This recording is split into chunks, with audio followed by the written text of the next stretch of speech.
to Santa Monica City Hall with a press conference for Refuse Fascism to talk about the attack that happened by the MAGA fascists last Saturday of the Out Now rally and declaring our determination that we are fighting forward to drive the Trump-Pence regime from power. I'm the MC for this press conference. We've got some media here. We're going to move to our first two statements, one after the other, and I'm going to come back. There's other people here to speak, including people who could not be here today who sent statements. One of them is a Vietnam vet and a combat war veteran. He's an anti-war activist and a retired teacher. He sent a statement. Jim Lafferty from the National Lawyers Guild could not be here. He sent a statement, and we're waiting for a couple others to come, including Reverend Frank Wolf. So we'll bring those to you, people watching live, in just a moment. First, I want to have come up Chantel Hirschberger from Refuse Fascism LA and Atlas Winfrey, who's with the Revolution Club and also Refuse Fascism. All right, I first just want to give a little background as to what this Out Now movement is.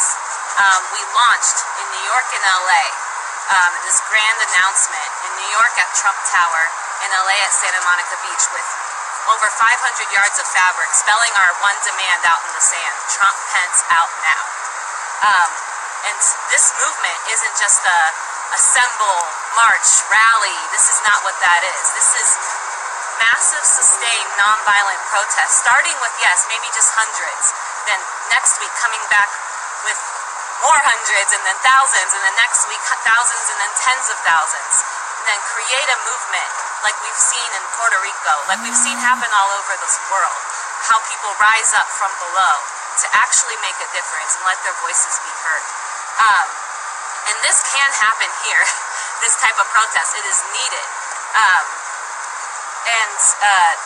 Yesterday, or Saturday, it just shows that these are not normal times, that these fascist thugs felt threatened by this movement because we can actually drive out Trump and Pence and this whole regime through this type of resistance. And they're being led by the people in the White House. And then just yesterday we had those 30, the Congress people barging in to these impeachment hearings, you know, and they're acting like, fascist mobs, you know, and they're unleashing these brown shirts on the ground level for protesters, and they're not just attacking the literally Refuse Fascism organizers, but they're attacking the millions, the reservoir of people that need to be out in the streets with us, they're instilling fear into stepping out and speaking out against preventing a fascist America. And that's why we need to come back this Saturday stronger, because they're going to come back stronger. They're hardening with every attack. The fascists get rallied and they come together and they come back harder. And we need to do the same. Atlas here is going to speak to a little bit more of what happened on Saturday then. Where are you guys going to be up this Saturday?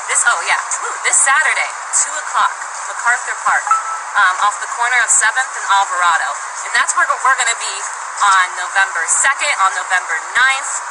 We're going to keep coming back. We're not going to stop until Trump and Pence are removed. Their whole regime must go now. Great. Hi, how you doing? My name's Atlas, and I was one of the leaders of the demonstration on the actual day of the attack. And look, you can look at the video footage.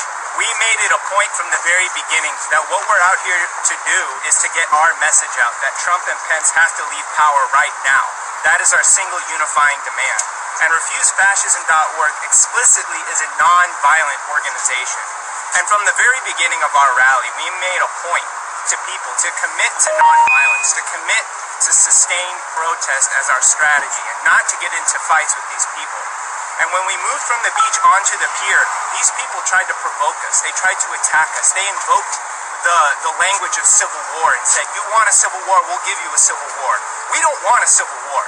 We want a world without a fascist America, and we're committed to doing that through sustained, non-violent mass protests like Puerto Rico. When we got up to the pier, we wanted to do a die-in. We wanted to do a die-in for all the immigrants who are dying in the concentration camps. We wanted to do a die-in for the coral reefs that are being bleached by climate change. We wanted to do a die-in for all the women who will die from being forced to bear children against their will and having to go to back alley abortions in order to actually to not to bear children against their will. And so when we formed this circle so that we could have a die-in safe from the harassment of these fascists, they charged the circle. They started punching people. They took them to the ground, and 2 people whipped out cans of bear mace, and unleashed them on crowds of protesters. And let's take a look at this. The fascist in the White House says he's being lynched, but he's the lynch mob leader-in-chief who's actually not only unleashing these 30 Republicans to mob into legal impeachment proceedings and shut them down, but is actually unleashing these brown shirt ground forces. What did he say in his speeches? I long for the days when protesters are carried out on stretchers. And are we surprised when his supporters are going out onto the pier and attacking and beating people out, and yes, sending them to the hospital? This isn't just another story of good protesters versus bad protesters. This isn't just another skirmish between the left and the right. What does it mean that you can't have an impeachment rally? What does it mean that you can't have a nonviolent protest against Trump and Pence without being attacked, and without the Santa Monica police standing aside and allowing it all to go down? They were begged by National Lawyer Guild legal observers to intervene and to separate the fascists from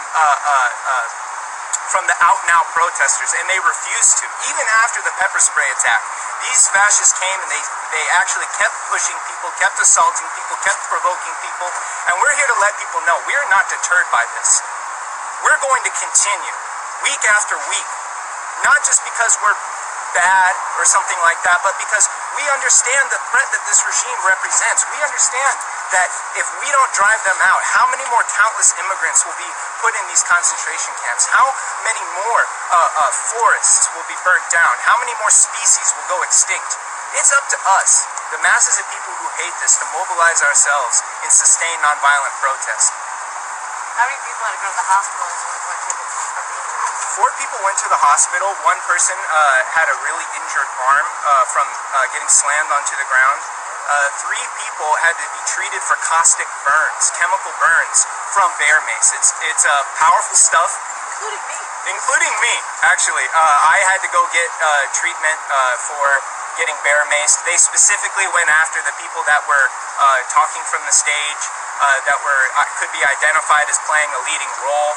And they gave me a face of bear mace, and myself and others, we had to get medical treatment. And because I understand some people were treated at the scene. Did you go into the ambulance to the hospital, or did you take yourself? No, I was treated on the scene, and then we rallied each other together. And you would be surprised. This was a crowd of old and young, of all genders, of all ages, of all backgrounds, who, in the face of this, weren't cowed, weren't intimidated, but actually came back more determined. The chants were so much louder after, and people talked about how the feelings of fear melted away, how actually they found their courage and their resolve in this moment, and how they felt that it was even more right what we were doing, the fact that we were being attacked in this kind of way. This really brings out what we say when we say this is fascism, and it's up to us to stop it. So. Yeah, police said several had to be treated at the scene because of their repellent. And so, any idea how many were treated at the scene, and how many went to the hospital? Well, 4 people in all went to the hospital, 3 for chemical burns. Lots of people were treated on the scene. Maybe as much as 8 or 10 people were treated on the scene with things like milk of magnesia. You know, people are dabbing themselves with milk, trying to get the heat to stop. You know, people can't see. You know, and not just the protesters, but people who are just walking by. You know, tourists who are just coming to Los Angeles and wondering, you know, what it's all about. This Santa Monica Pier, just coming out for a great day, and suddenly they're confronted by this pepper spray, and they're noticing that the police are not intervening or doing anything to allow this protest to continue.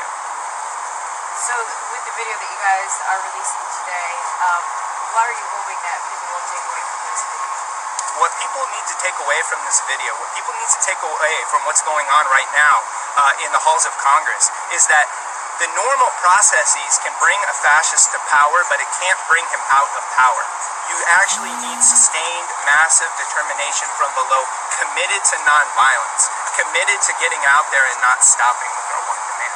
That's something that could actually unseat this regime, that could actually get us to a much brighter future than what we're facing now. And we want to call on everybody. If you hate what's going on, don't just stand idly by. Don't just register your discontent on Twitter. Join in with others. Overcome fear and uncertainty and feel our common strength of acting together to fight for a better future, not just for ourselves, but all the people here and all over the world. Be a part of that. You're welcome. You're invited. 2 p.m. MacArthur Park this Saturday. Be there. I'll be there, so you better be there too. By the way, how painful was it to get? I'm assuming you got it in your eyes. Yeah, well, I could sympathize with bears. If that was your question. It is pretty powerful, you know. It felt in the moment. It felt like a hose coming at you, you know. Way worse than any kind of sriracha you've ever had in your life.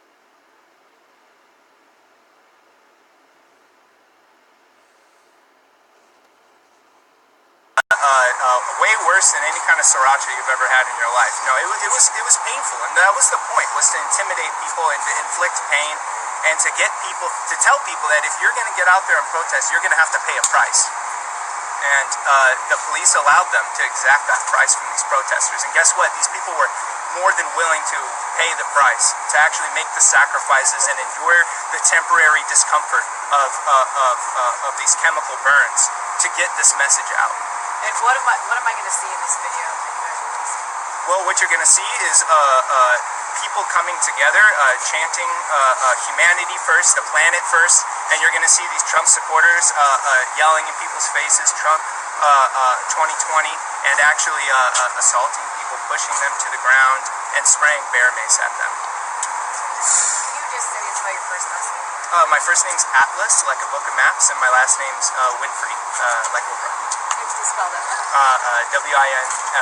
Winfreyatlas. Yeah, thank you. Yeah. We want to bring up, thank you, Alice. We're going to bring up real quick Reverend Frank Wolf from the Episcopal United, Echo Park United Methodist Church. He's a co-initiator of Refuse Fascism and a voice of confidence.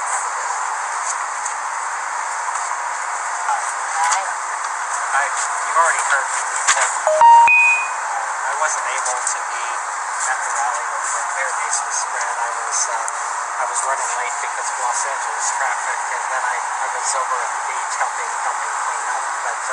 But I have seen the video that you were asking about, and it's a horrific video.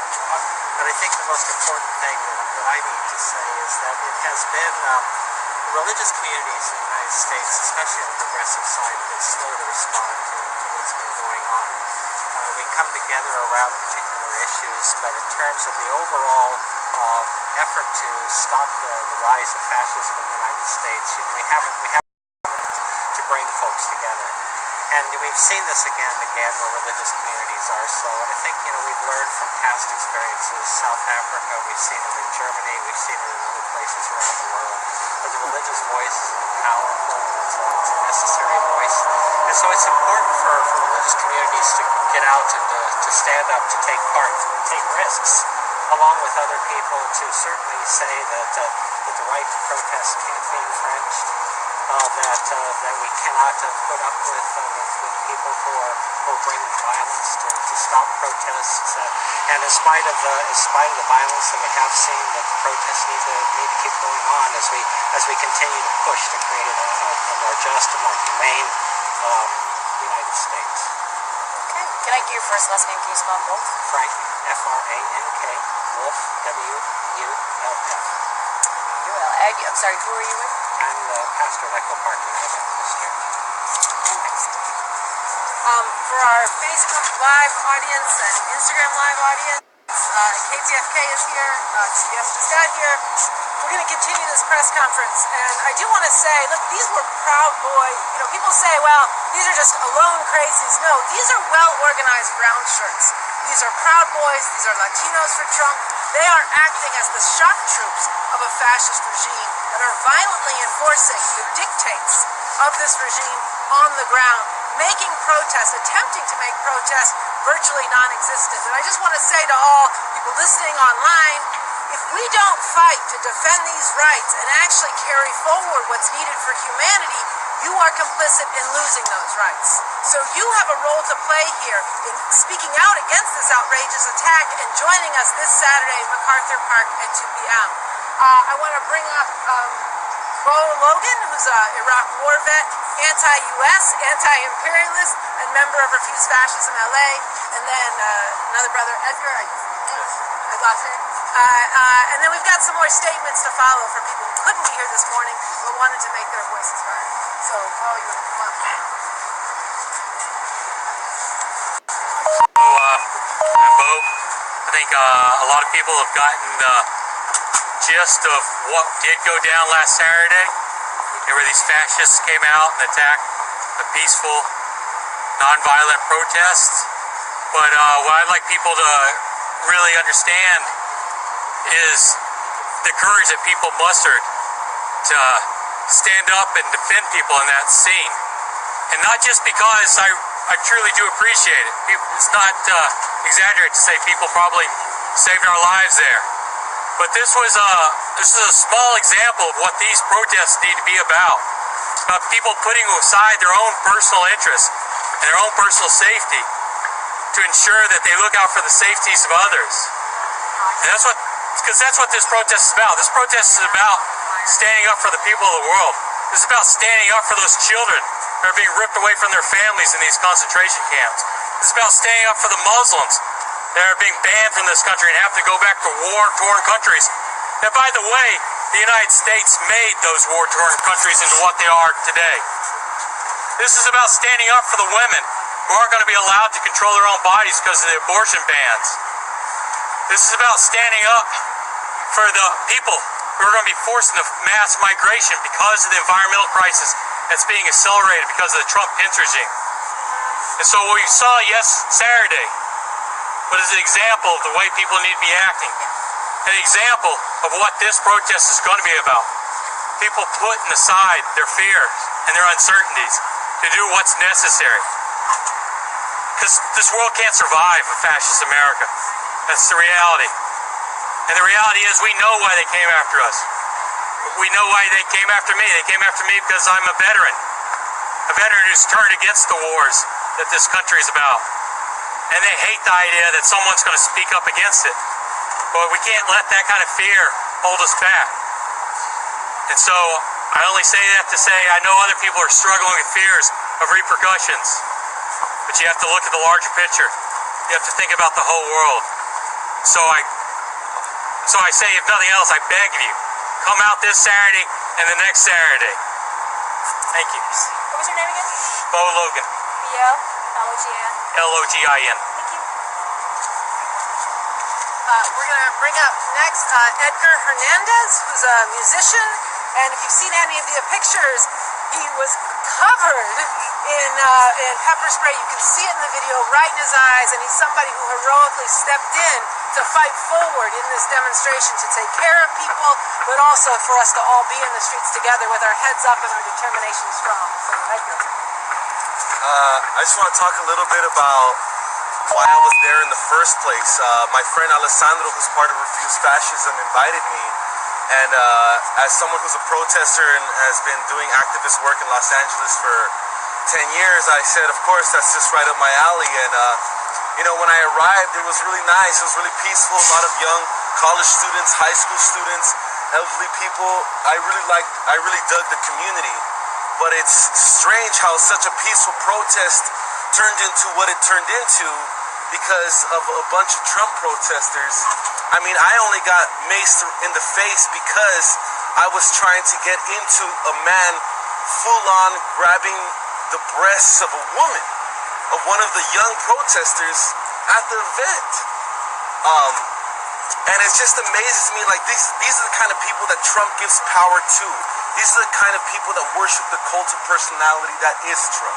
These kind of men that are highly misogynistic, highly imperialistic, and who have no qualms about attacking young women who could be very well maybe teenagers. And I just feel like it's up to us to actually do something about it. It's not enough that we're on the internet saying things about Trump.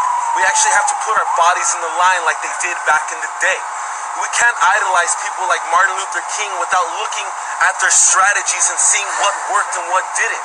And what absolutely worked is when the community got together out onto the street and actually made their voice said, we are not okay with this. And I just like to thank all the good people at the protest, because it was amazing that the Trump supporters sprayed bear spray at the pier itself when there's just people walking around with their families' children. Children, yo. So we'd really appreciate anyone who actually cares about this to come out on Saturday. MacArthur Park, one of the biggest Latino epicenters of the city. It's more important that Latinos get involved. They're imprisoning our people, our children. They're imprisoning. They're sexually abusing the children in prison because of people like Trump. That is the greatest evil there is. Children sleeping on the ground. This is too important for us not to get involved in. So I'd like to thank y'all for listening. My name is Edgar Hernandez. My name is Edgar Hernandez. Edgar Hernandez, Hernandez. Thank you.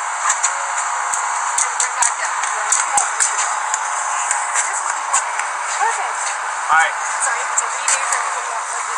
No, it's okay. I'm happy to talk to you.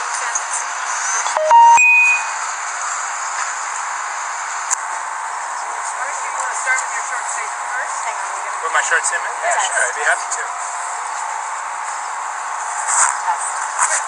Okay, what's your name? My name's Atlas, A-T-L-A-S, Winfrey, W-I-N-F-R-E-Y. And you're with, what are you I'm an organizer with Refuse Fascism, and I just want to tell you briefly what I saw there, and then open to any questions you got. Okay, so look, this was a